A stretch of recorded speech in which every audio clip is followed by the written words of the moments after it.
교회에서 전도를 하다가 보면은 여러 사람을 만나게 되는데요. 전도를 하다가 딱 전도하기 어려운 부류의 사람들이 있습니다.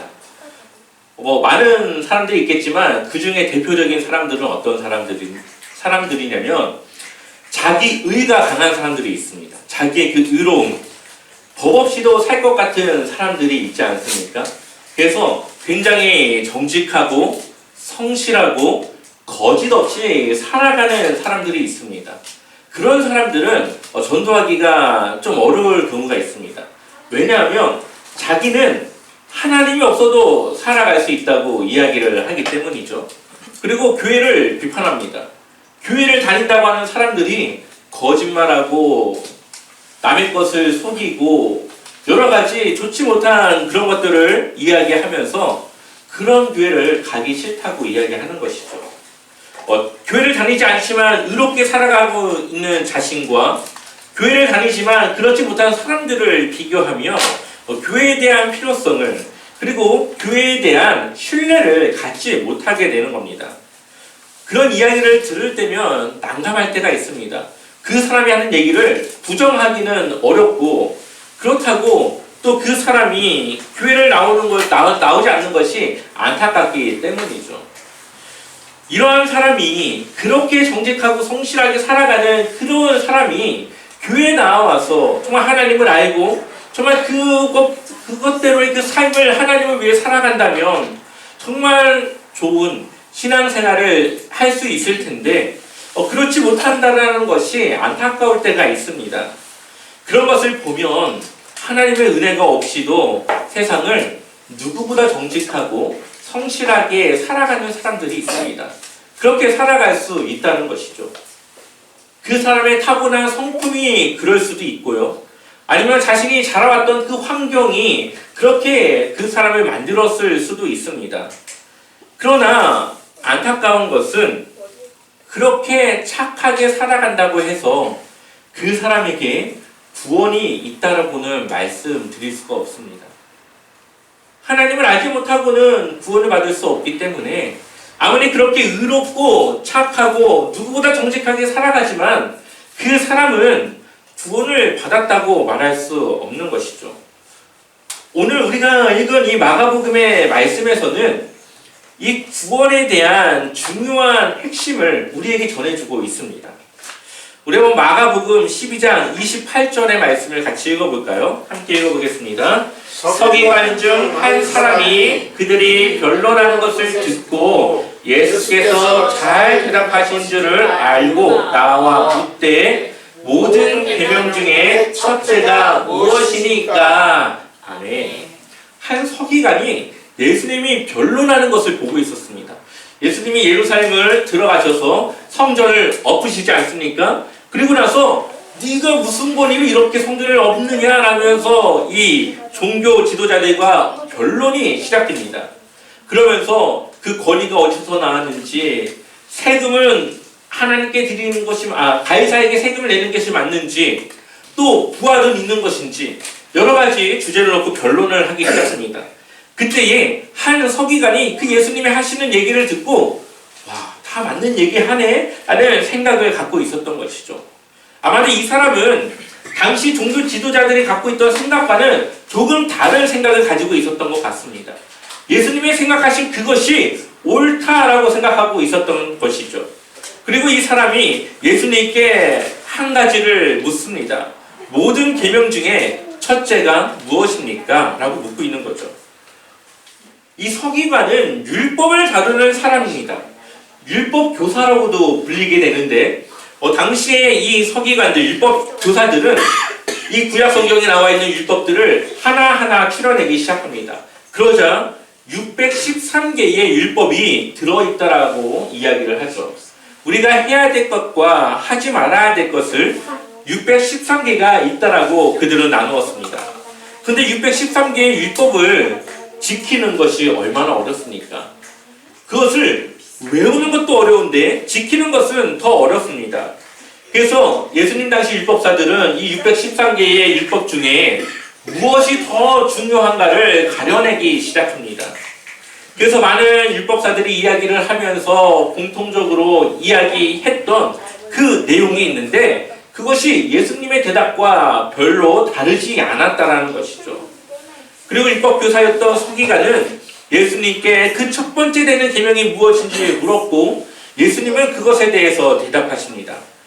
29절과 30절 같이 읽어보겠습니다.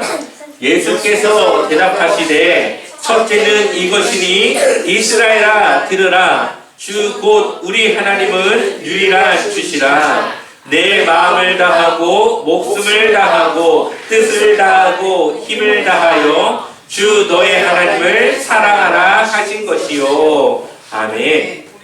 하나님을 사랑하라고 하는 이 계명은 신명기 6장 4절과 5절의 말씀을 예수님께서 인용해서 말씀하고 있습니다. 하나님을 사랑하는 것, 하나님을 사랑하되 마음과 목숨과 뜻과 힘을 다하라는 것이죠. 이것을 하나하나 좀 풀어보면은 우리의 영혼을 그리고 감정과 욕구, 생명, 지성, 우리의 가진 능력과 힘, 우리가 가진 모든 것을 통하여서 하나님을 사랑하기에 힘써야 된다는 것을 이야기하고 있습니다. 또한 여기서 사랑이라고 하는 말을 아가페로 표현하고 있는데요. 아가페는 절대적, 무조건, 일방적이라고 하는 의미를 가지고 있습니다. 그러한 사랑. 쉽게는 부모, 어머니의 사랑을 말할 수가 있고 또 좀 더 정확하게는 예수님께서 십자가에서 우리에게 보여주신 사랑을 말할 수 있습니다. 우리가 요구하지 않았지만 하나님은 일방적으로 우리를 사랑하셔서 예수님을 주셨고 그 사랑은 절대적이고 무조건적입니다. 우리에게 대가를 바라지 않고 주신 사랑이죠. 바로 그러한 사랑을 지금 우리가 이제는 하나님께 드려야 된다라고 말하고 있습니다. 하나님께서 우리에게 절대적으로 또한 무조건적으로 일방적으로 주신 사랑을 이제 우리가 받았으니 그 사랑을 하나님께 드려야 된다는 겁니다. 그런데 하나님을 향한 사랑은 인간을 향한 사랑과는 조금 다르죠. 전에도 우리가 함께 보았던 말씀이지만 하나님을 사랑한다고 하는 것은 감정으로 하나님을 사랑하는 것이 아닙니다. 감정이 아니라 하나님의 계명, 말씀을 따라 순종함으로써 사랑하는 것이죠. 요한복음 14장 15절을 보게 되면은 너희가 나를 사랑하면 어떻게 한다고요? 나의 계명을 지키리라. 우리가 하나님을 사랑한다 말하면은 하나님이 주신 또 예수님께서 우리에게 가르쳐 주신 계명을 지킨다라고 말하고 있습니다. 또한 요한복음 14장 21절도 한번 우리 같이 읽어볼까요? 함께 읽어보겠습니다. 나의 계명을 지키는 자라야 나를 사랑하는 자니 나를 사랑하는 자는 내 아버지께 사랑을 받을 것이요 나도 그를 사랑하여 그에게 나를 나타내리라. 아멘. 또한 예수님께서 가르쳐 주신 계명을 지키는 자가 뭐하는 사람이라고요? 그를, 예수님을 사랑하는 자다. 또한 나를 사랑하는 자는 내 아버지께 어떻게 한다고요? 사랑을 받는다라고 말하고 있습니다. 그러니 하나님을 사랑하는 것은 내가 가진 것, 생명과 감정과 이성적 능력, 또한 욕구, 내가 가지고 있는 힘, 능력, 그 모든 것을 다하여서 하나님의 계명을 지키기 위해 우리 이 자신을 헌신해야 된다는 것을 말하고 있습니다. 그런데 여기서 예수님의 대답이 끝이 나지 않습니다. 마가복음 12장 31절을 보니까 둘째는 이것이니 내 이웃을 내 자신과 같이 사랑하라 하신 것이라 이보다 더 큰 계명이 없느니라. 아멘.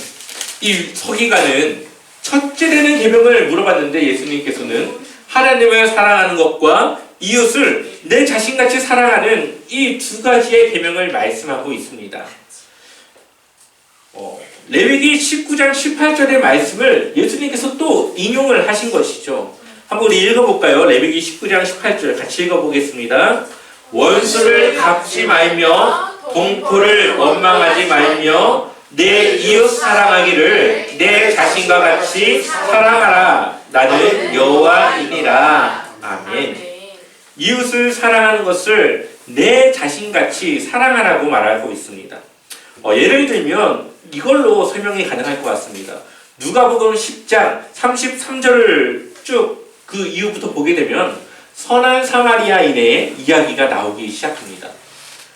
강도 만난 자가 쓰러져 거의 죽을 상황에 있을 때에 제사장이 지나갔지만 그를 돕지 않습니다. 레위인도 지나가지만 그를 돕지 않습니다. 근데 유대인들이 천하다 생각했던 사마리아인이 지나가면서 그 강도 만난 자를 도와주게 됩니다. 그의 상처를 응급처치, 가지고 있는 것을 통해서 치료해 주었고, 또한 그를 자신이 가지고 있는 짐승의 등에 태워서 주막으로 옮깁니다. 거기서 끝이 아니라 그 주막에서도 그를 돌보면서 그에게 필요한 경비를 그 주막의 주인에게 지불을 하였고, 자신이 여행을 갔다가 돌아오는 길에 부족한 것이 있으면 그것을 더 지불하겠다라고 약속을 하고 있는 것이죠. 근데 사마리아인이 그렇게 한 이유가 그 성경에는 불쌍히 여겨라고 말하고 있습니다. 그 사람, 그 강도 만난 그 사람을 불쌍히 여겼다는 겁니다. 불쌍히 여겼다라고 하는 것은 그 사람의 그 모습이 내 자신과 별반 다르지 않을 것 같다라는 그 생각을 한 것이죠. 그리고 자신이 그러한 상황에 놓였을 때에 남들이 나에게 해주었으면 하는 그것을 그 사마리아인이 그 강도 만난 자에게 하기 시작합니다. 여기에서 사마리아인이 했던 그 일은 대가를 바라거나 아니면 자신에게 무슨 유익이 있어서 그런 것이 아니라 순전히 이웃을 사랑하는 그 마음을 가지고 한 것이었죠. 바로 우리가 이웃을 사랑한다고 하는 것은 우리의 도움이 필요한 그에게 조건이 없이 나에게 이익이 되지 않지만 그것을 나누어주고 헌신하는 것을 이야기합니다. 그런데 하나님을 사랑하는 것과 이웃을 사랑하는 것, 이 두 가지 포인트의 그 포인트는 바로 사랑이 어디서부터 시작되었는가를 이야기하고 있다는 거죠. 우리가 이웃을 사랑하는 것의 그 근원이 바로 하나님을 사랑하는 것부터 나와야 된다는 것입니다. 예수님께서는 가장 큰 계명이 무엇인지 질문을 받았고 그 두 개의 계명을 말씀하고 있지만 하나님을 사랑하는 것과 이웃을 사랑하는 것은 무엇이 더 크고 무엇이 더 낫다라고 비교할 수 없는 계명입니다. 마치 동전의 양면과 같은 거죠. 동전은 하나지만 그 양면이 있듯이 하나님이 우리에게 원하시는 사랑은 하나지만 그것은 하나님을 사랑하는 것, 이웃을 사랑하는 것, 이 두 가지는 떨어지지 않아야 되고 늘 같이 있어야 된다는 것을 말씀하고 있는 것입니다. 그러니 하나님을 사랑하기 때문에 그 사랑을 통해서 이웃을 사랑할 수가 있고 이웃을 사랑하는 그 모습을 통하여서 그 사람은 하나님을 사랑하고 있다는 것을 드러내고 있다라는 것입니다. 그러니 하나님을 사랑하는 것, 이웃을 사랑하는 것, 이 사랑은 그 사랑이 떨어지는 것이 아니라 함께 있어야 된다는 거죠. 그래서 우리 신앙생활에는 이 두 가지의 사랑이 균형을 잡아야 됩니다. 하나님을 사랑한다고 하면서 예배를 사모하고 늘 기도하며 여러 가지로 하나님을 위해서 힘쓰지만 이웃에 대해서 사랑하지 않고 이웃을 늘 힘들고 어렵게 하는 그러한 사람이 있다면 그 사람은 균형이 깨어져 버린 그러한 신앙생활을 하고 있는 것이죠. 또 반대로 이웃을 사랑하고 봉사하고 헌신하는 것에는 너무나도 열심인데 교회는 별로 즐겨 나오지 않고 기도하는 것에 힘쓰지 않고 늘 하나님과 그 관계를 소홀히 하는 그 사람은 결국 그 믿음의 삶이 신앙생활의 삶의 이 균형이 깨어졌다는 것을 말하고 있습니다. 겉으로 볼 땐 그 사람이 굉장히 건강한 신앙생활인 것 같지만 실상 그렇지 않다는 거죠. 그렇기 때문에 우리는 하나님을 위한 우리의 신앙생활도 정말 중요하게 생각해야 되지만 그것과 똑같이 이웃을 향한 우리의 사랑을 증거하는 것 또한 아주 중요하게 생각해야 된다는 겁니다. 이것은 이때 당시에 하나님께 제사를 드리거나 제물을 드리는 것보다도 더 중요한 것이었습니다. 또한 그것에 대해서는 여러 선지자들도 이야기를 하였던 것이죠. 우리 마가복음 12장 33절 함께 읽어보겠습니다. 또 마음을 다하고 지혜를 다하고 힘을 다하여 하나님을 사랑하는 것과 또 이웃을 자기 자신과 같이 사랑하는 것이 전체로 드리는 모든 번제물과 기타 제물보다 나으니이다. 아멘. 서기관이 지금 고백하기를 맞습니다, 주님. 하나님을 사랑하는 것과 이웃을 자기 자신과 같이 사랑하는 것이 이 성전에서 드려지는 전체로 드리는 번제물보다 그리고 기타 다른 제물들보다 더 낫습니다 라고 대답하고 있습니다. 근데 이러한 말은 지금 이 서기관이 특별히 자기가 깨달아서 이야기하는 것이 아니라 원래부터 구약시대부터 전해져 내려오던 이야기를 그가 동의하고 이야기하고 있다는 거죠. 사무엘상 15장 22절을 보면 사무엘이 이르되 여호와께서 번제와 다른 제사를 그의 목소리를 청종하는 것을 좋아하신 같이 좋아하시겠나이까. 순종이 제사보다 낫고 듣는 것이 순약의 기름보다 나으니. 아멘. 사울이 하나님께 그 명령을 거부하며 행했던 그 일을 하나님께 제사를 드리고자 했다라고 이야기할 때에 그렇게 제사를 드리는 것보다 순종하는 것이 하나님이 더 원하시는 겁니다라고 이야기를 하고 있다는 겁니다.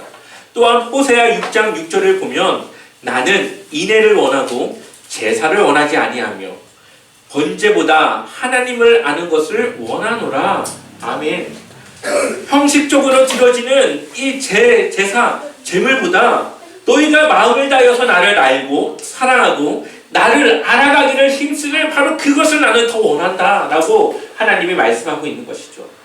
하나님께서 이 제물을 드리는 거, 이 제사를 통해 그 하나님이 받고자 하는 것, 보시고자 하는 것은 그것을 드리는 그 사람의 마음을 보고 싶어 하신 거고 그 사람의 그 믿음이 정말 하나님을 향한 그 진실된 마음으로 하나님께 나아오길 원했던 것이지 형식적으로 제물을 드리고 예배드리는 그런 모습을 원했다라고 하는 것이 아닌 것입니다.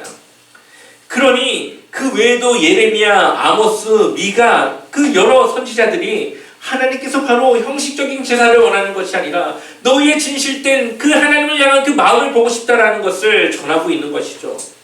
오늘 말씀의 배경이 되는 장소는 성전입니다. 예수님께서 성전에 들어와서 장사하는 사람들을 엎으며 그 변론하는 그 모든 과정들 속에서 이 과정을 보고 있던 한 서기관의 이 질문으로부터 이 대답이 나오기까지 바로 이 성전을 향한 메시지를 주고 있는 것입니다. 이제는 이 성전이 그 기능이 끝났다라는 것이죠. 그 성전에서 드려지는 형식적인 제사, 마음도 없는 그냥 주기적으로 그냥 공식적으로 드려지는 그러한 제물들, 이제는 그러한 것들을 하나님께서 받고 싶어 하지 않다라는 것을 지금 이야기하고 있는 것입니다. 그러니 이제는 이 건물로 된 성전의 기능은 끝이 났고 이제는 예수 그리스도를 통해서 그 성전의 기능이 대신할 것을 말씀하고 있습니다. 그들이 왜 성전에서 제사를 드렸을까요? 그것은 하나님과의 틀어졌던 관계를 회복하고 그들의 죄를 용서받기 때문이죠. 근데 그것을 이제 누가 감당합니까? 예수님이 하시죠. 예수님을 통해서 막힌 담이 헐어서 하나님과 관계가 회복되었고 예수님을 통해서 우리의 죄가 용서받았습니다. 이제는 성전이 필요가 없는 것이죠. 예수 그리스도가 이제는 진짜 살아계신 성전이 되어져서 우리가 이제 예수님을 믿으면 이제 성전의 그 기능이 예수님을 통해서 우리에게 오게 되는 것입니다. 하나님이 하나님의 백성들을 통해서 보고 싶어하는 것은 우리의 형식적인 이러한 모습이 아니라 정말로 진실된 마음으로 하나님을 사랑하며 하나님을 섬기는 우리의 마음이라는 거죠. 그래서 하나님의 말씀을 따라 이웃을 사랑해야 되는 것입니다. 이것이 바로 하나님 나라 공동체가 하나님의 말씀으로 세워져 가는 그런 모습인 것이죠. 그러니 우리가 이렇게 드려지는 예배도 중요하지만 우리의 삶 속에서 드려지는 그러한 하나님과의 교제와 그러한 말씀의 순종의 그 삶이 아주 중요하다는 것을 말하고 있습니다. 아마도 많은 그리스도인들은 오늘 말씀에 맞아, 그렇게 하는 것이 맞지, 당연히 그렇게 해야지 동의하고 생각할 것입니다. 그런데 오늘 말씀을 보게 되면은 당시 유대인들 중에서도 그렇게 생각했던 사람들이 있었다는 거죠. 오늘 예수님께 질문을 했던 이 서기관도 예수님이 하시는 말씀을 동의했습니다. 그것이 맞다라고 인정했습니다. 당시 다른 종교 지도자들과는 다르게 예수님의 생각과 일치된 생각을 가지고 있었습니다. 그런데 그들은 그렇게 살지 않았죠. 그것이 맞다라고 생각했지만 그렇게 살지 않았습니다. 그래서 마가복음 12장 34절에 예수님께서 그 서기관을 향해서 이렇게 말합니다. 같이 읽어볼까요? 예수께서 그가 지혜 있게 대답함을 보시고 이르시되 내가 하나님의 나라에서 멀지 않도다 하시니 그 후에 감히 묻는 자가 없더라. 아멘. 이 서기관이 했던 그 대답, 예수님의 대답을 동의하며 했던 그 대답이 예수님 보기에도 좋았습니다. 그 전에 다른 종교 지도자들은 예수님을 시험에 빠뜨리고자 변론하였지만 이 서기관은 정말 예수님의 그 생각을 알고 싶고 그것을 듣고 싶어서 질문을 하였고 예수님은 그것을 좋게 여기셨습니다. 그런데 그게 뭐라고 말합니까? 네가 하나님 나라에서 어떻다고요? 멀지 않도다. 하나님 나라에서 멀지 않다라고 하는 것은 하나님 나라와 가깝다. 그러나 그는 아직 하나님 나라에 들어가지는 않았다. 아마 시간이 조금 더 지나면은 그 서기관은 하나님 나라에 들어갈 가능성이 굉장히 높을 겁니다. 그러니 멀지 않다, 가깝다라고 말씀하셨겠죠. 그러나 중요한 것은 여전히 이 서기관은 하나님 나라에 들어가지 못했다는 겁니다.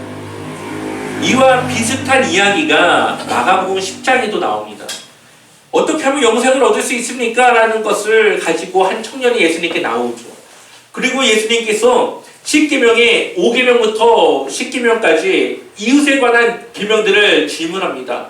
이거 그랬더니 그 청년이 저 지금까지 다 잘 지키고 살았습니다. 그러니까 예수님이 그에게 무엇을 요구합니까?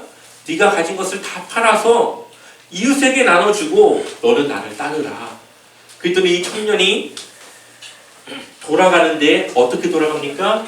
근심하며 슬픈 얼굴로 그가 돌아갑니다. 그것은 무엇입니까? 그가 계명을 지켰다 생각했지만 실제로는 순종하지 못했던 것이죠. 지금 이 서기관도 똑같은 상황에 놓여 있습니다. 지금 이제는 그가 알고 있고 생각하고 있는 그것을 순종하여 하나님의 말씀을 따라 살아가기를 그가 결단하기만 하면은 이제 그가 믿음으로 하나님 나라에 들어갈 수 있는데 그 문턱에 한 발을 내딛지 못하고 있는 그 상황을 말씀하고 있는 것이죠. 근데 제가 볼 때에 교회 안에 이러한 사람들이 너무나도 많습니다. 하나님 나라에 대한 마음도 있고 생각도 있고 가고 싶어하는 그 희망의 마음이 있지만 그것에 순종하고자 하는 그 마음에 결단하지 못하는 많은 사람들이 있다는 것이죠. 하나님을 믿는다고 이야기하고 그는 또 많은 정보의 그 지식도 많이 갖고 있지만 그것을 삶 속에서 실천하지 못하고 있는 많은 그리스도인들이 있습니다. 바로 그러한 사람들이 오늘 이 서기관과 같은 것이죠. 순종하지 못하는 이유는 하나님에 대한 믿음이 없기 때문입니다. 내가 이것을 갖고 있지 않으면 누구도 나를 책임져 줄 수 없다라고 하는 생각, 하나님께서 나를 책임져 줄 수 있을 것이라고 하는 믿음, 확신이 없기 때문에 결국은 그가 그의 이전의 삶에서 돌아서지 못하고 이전의 삶을 놓지 못하고 그 양쪽 사이에서 우왕좌왕하고 있는 것입니다. 그러나 성경은 우리에게 말하길 아는 것으로는 충분하지 않다라고 말합니다. 우리가 그것을 동의하고 이해하고 충분히 그것에 대해서 내가 맞다라고 이야기하지만 그것을 믿고 순종하지 못하면 하나님 나라에 들어갈 수 없다는 것이죠. 아마 그 가까운 그 간격을 누군가는 몇 달 안에도 채울 수도 있겠지만 또 누군가는 죽을 때까지 채우지 못할 수도 있습니다. 그렇다면 우리는 우리 안에 무엇이 하나님의 말씀에 순종하고 믿음으로 살아가는 데 있어서 내 안에 어떠한 방해가 있는지, 어떠한 그런 장애물이 있는지를 돌아보고 깨달아야 되겠죠. 그리고 그것을 넘어서고 그것을 치워서 하나님께 나아가야 되겠죠. 바로 이러한 내용들이 이 철로 역정이라고 하는 그 만화를 통해서, 이야기를 통해서 우리에게 주고 있지 않습니까? 여러 가지 유혹과 시험과 여러 가지 그 난관들을 우리는 믿음이라는 것을 통해서, 하나님의 그 능력을 통해서 우리는 이겨낼 수 있습니다. 오늘 말씀은 우리가 가진 모든 것으로 하나님을 사랑해야 하고 이웃을 내 자신과 같이 사랑해야 한다는 것을 말하고 있습니다. 이것은 단순한 감정이 아닙니다. 하나님의 뜻에 대한 순종, 이웃에 대한 그들에 대한 존중과 우리가 가진 것을 통한 조력, 또한 헌신과 충성으로 나타나는 것이죠. 또한 그것은 아는 것도 중요하겠지만 또한 그 아는 것에 따라 우리가 그렇게 살아가는 것이 바로 우리가 하나님 나라에 들어간 주님의 자녀들의 모습이라는 것을 보여주고 있습니다. 우리가 머리로 이해하는 것으로는 부족합니다. 그것을 삶으로 순종해야 되는 것이죠. 그래서 이제는 우리의 지식이 삶으로 나타나야 되고 그것이 우리의 믿음이 되어줘야 하고 그런 믿음을 통해서 하나님도 사랑하고 이웃도 사랑할 수 있어야 됩니다. 그렇게 우리가 주님을 향한 믿음으로 살아가시기를 주님의 이름으로 간절히 축원합니다.